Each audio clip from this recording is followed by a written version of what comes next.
I never understood that. Some airports, I don't get it. Buddy, how am I going to get a local phone number if I'm in your transit area? Hello and welcome back to Asia Now. I hope you had a wonderful weekend. My name's Alex, and in this video I'll tell you about 4 American PDF files denied entry into the Philippines.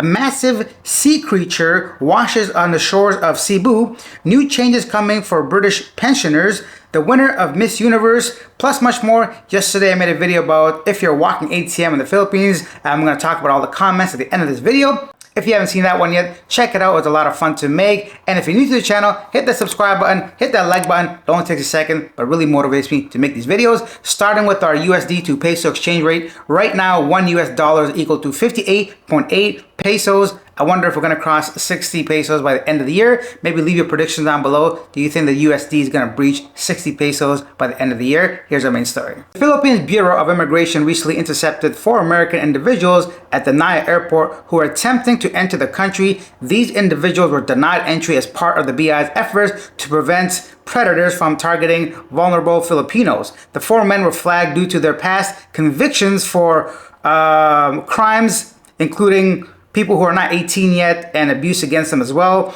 In their home countries, they were added to the BI's blacklist and sent back to the place of origin.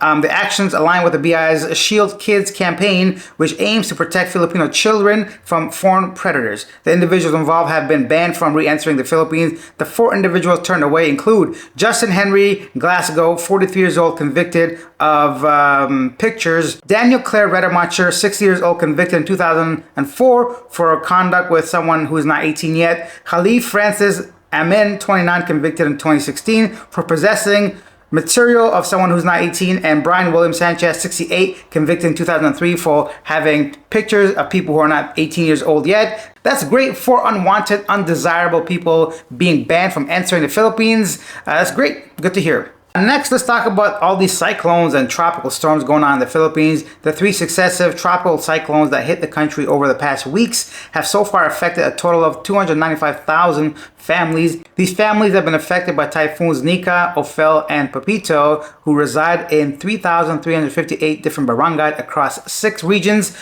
Once again, if you've been following my channel, you know a lot of these typhoons I've covered and talked about them. It's very devastating for those that are affected by it. Actually, speaking of that, South Korea, the government has provided over 30 million pesos contributions to the Philippines to provide, quote, critical crash assistance to typhoon-impacted communities as the country braves through numerous severe weather disturbances this month, the UN Food Program announced. Next up, some big news potentially for British pensioners. So British pensioners in Thailand will soon face stricter checks under the new UK legislation targeting pension fraud. The Data Protection and Digital Information Bill, expected in early 2025, will let banks share account info with a DWP if fraud is suspected. This change affects the 500,000 expats in countries with frozen pensions like Thailand and Australia, where state pensions don't rise annually. Some pensioners use a UK address for official mail while living abroad. Meanwhile, pensioners complain about lost life certificate forms leading to payment suspensions. Advocacy groups argue fraud is minimal and urge the government to fix errors and unfair policies. Initially, I was like, what do you mean, bro? What do you care what I do with my pension money, right? I worked hard all my life to save this money now. What do you care if I live in a different country? It doesn't mean I denounce my citizenship. But then again, they're all different, right? Not every pension is the same. And I believe this one's particularly about frozen pension, which means they give you a set amount of money, probably not raising or lowering in tax. There's got to be some kind of like requirement, and that's why it's considered fraud if you're not announcing your place of residence. If you guys know a little bit about this, I'm not quite at that age yet. I assume when I do get a pension, you shouldn't tell me where I want to live, right? But I guess they want to know because they can probably give you the money based on your location. I'm not really sure what the issue is, right? But if you guys know more about this pension stuff, let me know in the comment section. And are you an expat from the UK that is affected by this new potential change, especially if you're living in Thailand? Suvarnabhumi Airport has been recognized by UNESCO as one of the 6 airports on the world's most beautiful list for 2024. Staying in Thailand, Thailand is upgrading Suvarnabhumi Airport with a new, faster immigration system. The Thailand immigration system is designed to cut passenger processing times to under 20 minutes while enhancing security through advanced technologies. The update will help manage daily passenger volumes of up to 135,000, incorporating AI and automated channels for a smoother travel experience. Stay informed regarding these changes. fantastic. Suvarnabhumi Airport is one of my favorite airports. I have nothing, no complaints about it. I've traveled probably over 20 times through there by now, and not a single issue. I love how I can just connect to the Wi-Fi without any phone number needed. I never understood that. Some airports, I don't get it. Buddy, how am I gonna get a local phone number if I'm in your transit area? And if I had a local phone number, I wouldn't need your stupid Wi-Fi because I probably have data on it already. Anyways, it's a very busy place, but I've never really had any issues going through the BKK. Okay, let's do one more from Thailand. At the APEC Summit, Thai Prime Minister and Chinese President marked the golden year of Thai-Chinese friendship. The leaders agreed to strengthen cooperation in trade, innovation, and culture exchanges, laying the foundation for closer collaboration. A significant gesture of this partnership will be the enshrinement of the Buddha tooth relic in Bangkok, further symbolizing the strong ties. That's one thing I admire about Thailand is the government.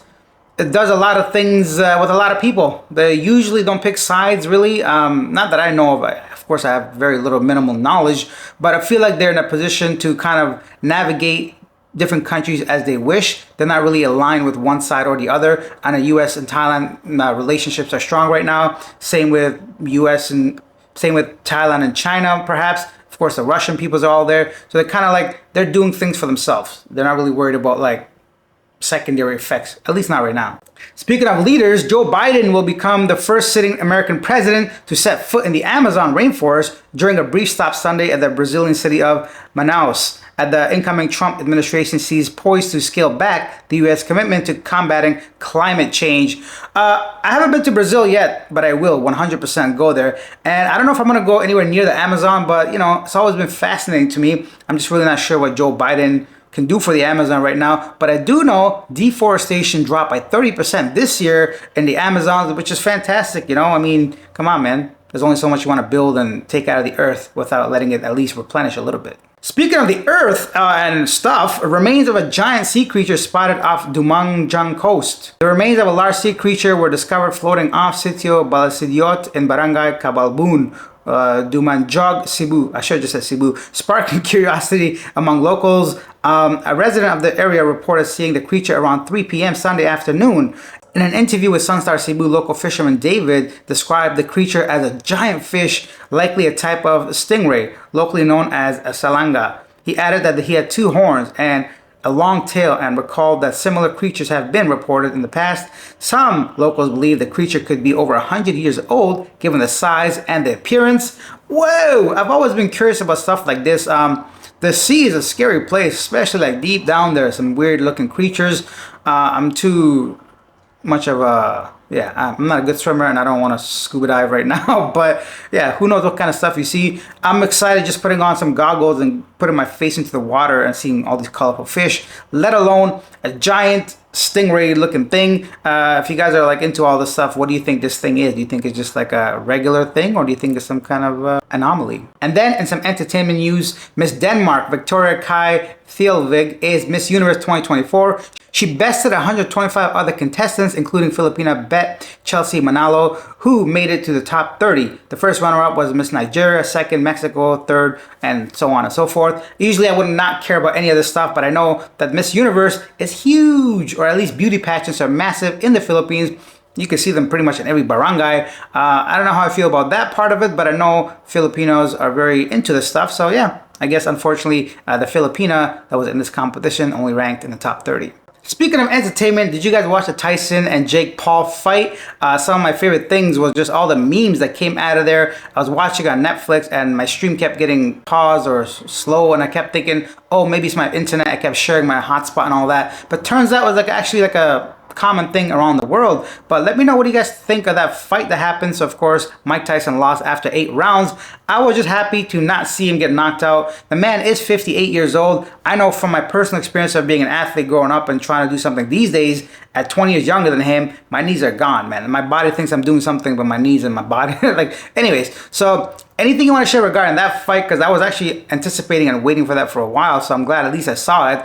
I'm happy he didn't get knocked out. And, it wasn't very exciting, but at least it was something to watch, I guess. Anything you want to share regarding any of the stories I covered today, feel free to write them down below. If you take the time to write it, I'll take the time to respond. And now it's time for a segment called Yesterday Today, where I read some of the most popular comments regarding our previous video. Now, yesterday we took a break from the news and I made a video about my thoughts and other people's thoughts whether foreigners are walking ATMs in the Philippines. that's been going around, obviously, in social media and Facebook groups all the time. People ask these questions. So if you guys want to know some of the answers and what I think of that topic, go ahead and check out that video and hear some of those comments. Bad boy Limmy says, some foreigners are in wheelchairs, so rolling ATMs. That's pretty funny, let's admit. And if you're in a wheelchair, I hope you're not offended. There's just some lighthearted comment about regardless of where you are as a foreigner, you might still be seen as a walking ATM. Farron Ray says a foreigner can be an ATM if you allow yourself to be one. It's up to you.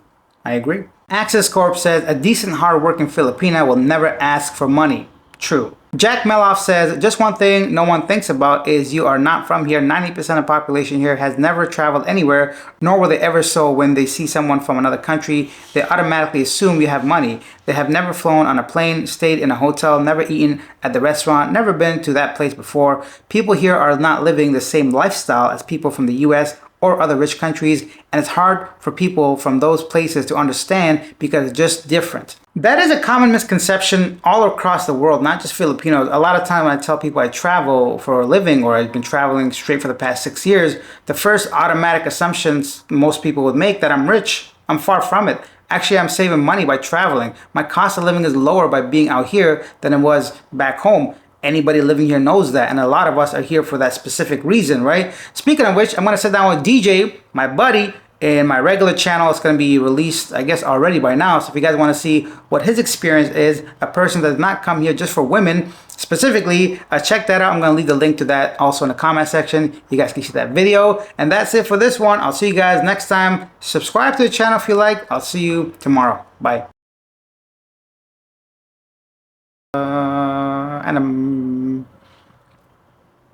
Anomaly.